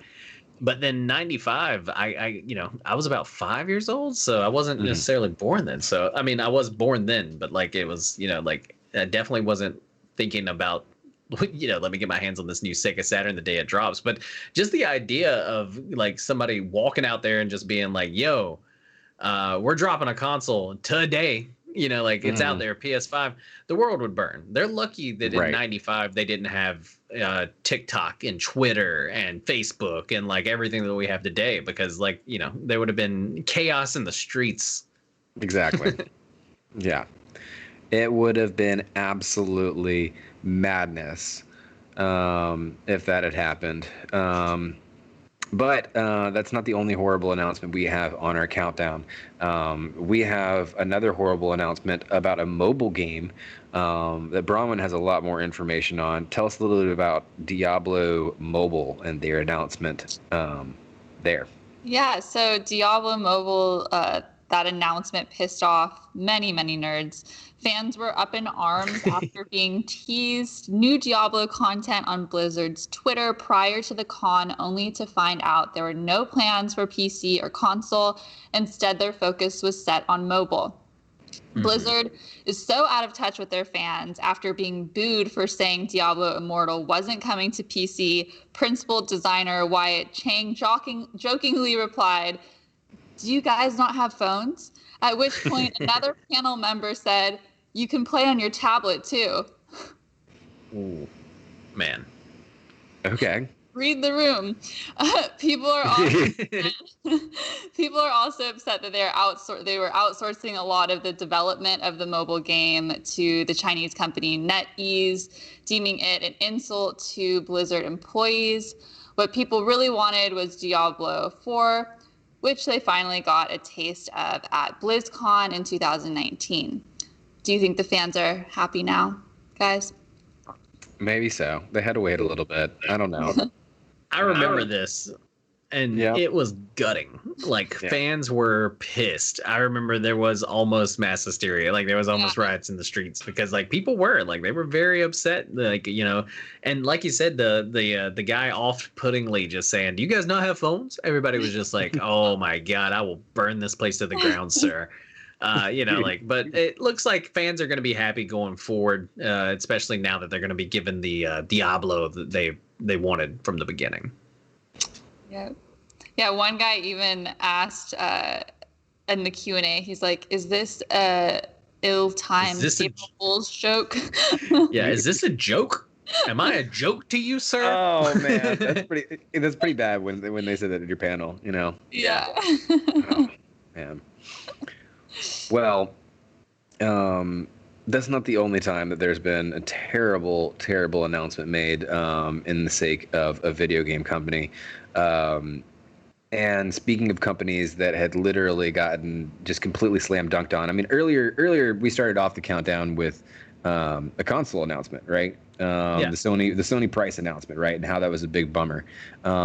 It's interesting because once you go one generation forward in the console wars, the whole script flips at E3 2013. And E3 2013 was a big one. I remember covering this one on Geeklife back when it was a radio show. And it was an absolute slam dunk for Sony. But when you really think about E3 2013 and what Sony revealed about the PS4, Sony gave fans nothing. It was just an updated console. It was like they did take away free to play online gaming. But the reason that Sony ran away with it and got credit for winning E3 was because of the outrageous aspects of the Xbox One announcement. The Xbox One it had its proposed approach to physical games was crazy, having it download onto the console and stay onto the console, and then basically you get like a little burnt disc that pops out, and not being able to play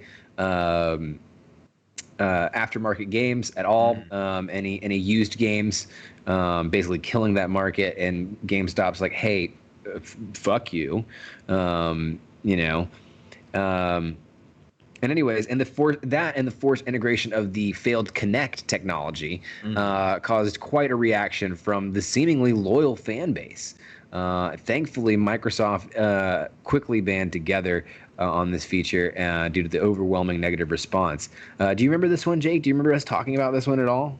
I remember this clearly because I was pretty pissed off with everybody else. Like, we thought we weren't going to be able to share games with friends anymore. Like, you thought like, oh, I wouldn't be able to let my buddy kind of just borrow a copy of the game anymore, because like after it's kind of like scanned and downloaded onto mine, Xbox, it's kind of just there forever. We thought, GameStop and the ability to trade in game or use, basically the ability to trade in games and, go to GameStop, get some money in, right. just because like, oh, I kind of beat it quickly here, give me whatever, that we thought that was over. And so this was huge news that a lot of people were devastated about. Like you said, PlayStation just goes, okay, we're updating everything to be competitive with Microsoft, right? We're going to keep it at the same price point. So it's still going to be a little expensive, but like now it's 2013. So, you're making a little more money, right? Inflation. And so like, they kind of kept it around the same price point, but they made it much stronger, which made it seem a little bit better. But then at the same time, you had Xbox come in and say, by the way, check us out with our goofy ass Kinect shit that we're going to make you kind of like try to keep on your system. And it was just a whole debacle for Microsoft that year. And they backtracked a bunch of stuff. And so I remember them essentially having to kind of like go right back to the drawing board. There was even the whole debacle where people thought that the Kinect was going to start sensing how many people were in your room. That way you couldn't have more than like 10 people watching a movie. And Big Brother watching you all the time. Oh my God, dude. Yeah. Yes. Like, dude, Xbox got Put it the tape over your Xbox Kinect camera. And I remember us covering it, and I remember just thinking like, oh my God, I may never buy a Microsoft product again. And luckily they backtracked completely and listened to the fans. So yeah. Well, speaking about fan outcry, moving on to our next worst announcement. I don't think this countdown would be complete if we didn't talk about Craig. Tell us a little bit about Craig and why Craig's important in this conversation, Jake.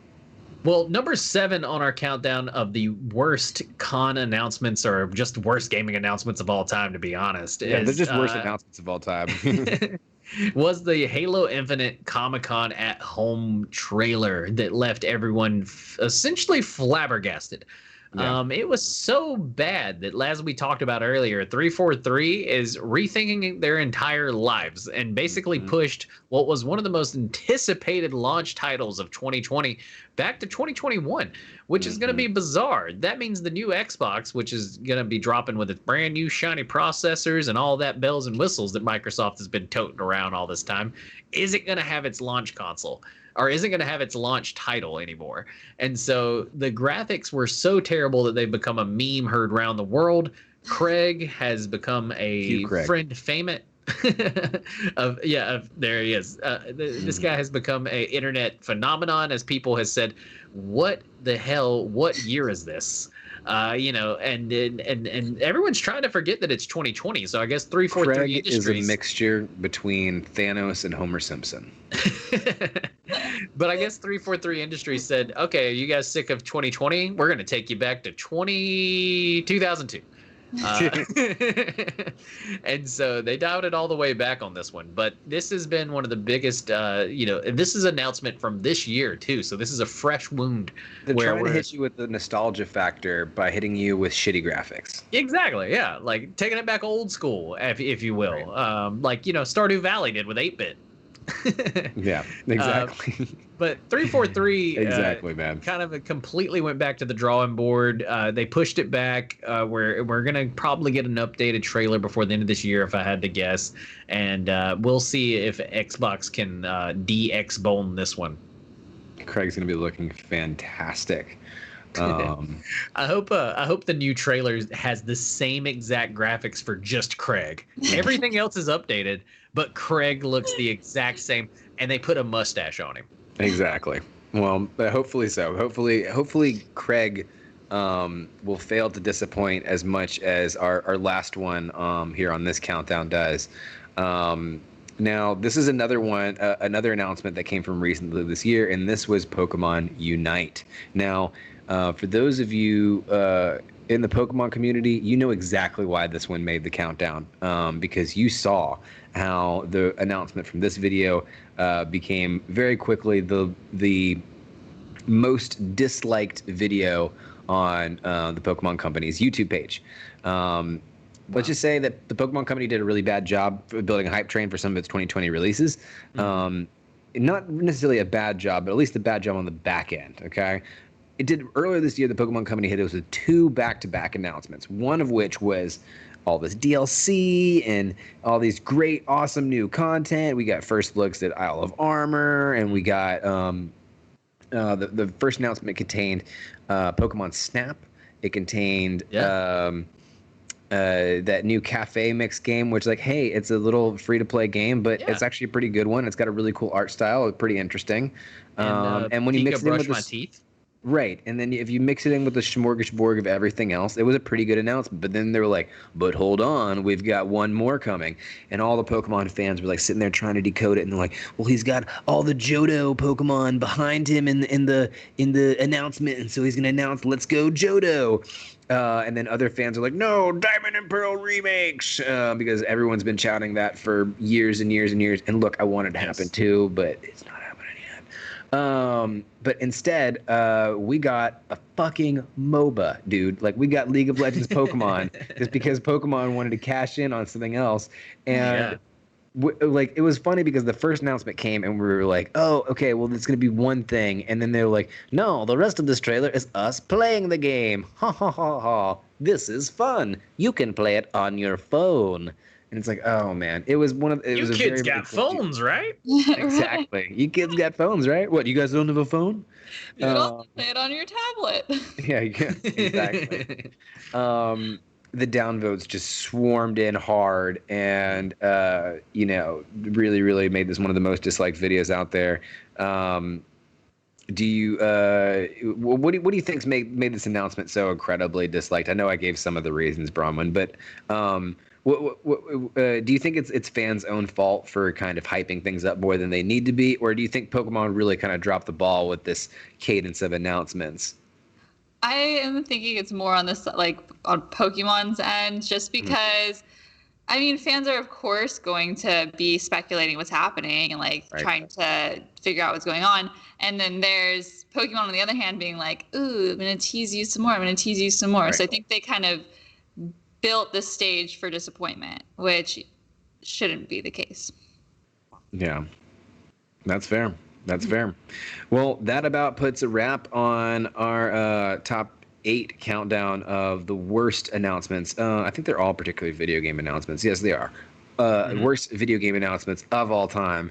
And there were some pretty awful ones in there. I mean, I remember, man, a lot of these still have a bad taste, a lingering bad taste in my mouth. You know. But that wraps it up for this episode of Geek Life. We hope you've enjoyed watching everything today. Remember, if you want more Geek Life stuff, you can always follow either of us on Twitter or Twitch. You can find me at Rusebane, WRUSE_BANE. Brahman, where can they find you? At Space Nymph on Twitch and on Instagram. And Jake? You can find me at Gonzo Gone Live right here on Twitch and then also in the Twitterverse. And the Twitterverse. Also, another thing, we are looking for people to join our team. We are looking for content editors, audio editors, all kinds of good stuff. If you have any interest in it, please send us an email at hello@geeklife.live. We would love to talk to you about possibly helping us with some content stuff. We could really use the help. Other than that, big shout out to our moderator. Obviously, we got Brahman here with us, and our other moderator in chat, Littlest Nelly. Also, a big shout out to our producer Cape. And yeah, any plugs before we get off here, guys, that we need to make? Yeah, make sure to follow us each. I think everybody here tries to do a little bit of streaming, and thanks for tuning in this week. This was our first show as affiliate, so thanks for everything. For making this show awesome, guys. Just like DC, we're here for the fans, baby. So let us know what you want more of. Engage with us on socials. We'll be around.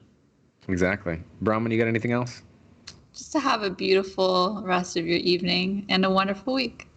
That is a very peaceful message. All right.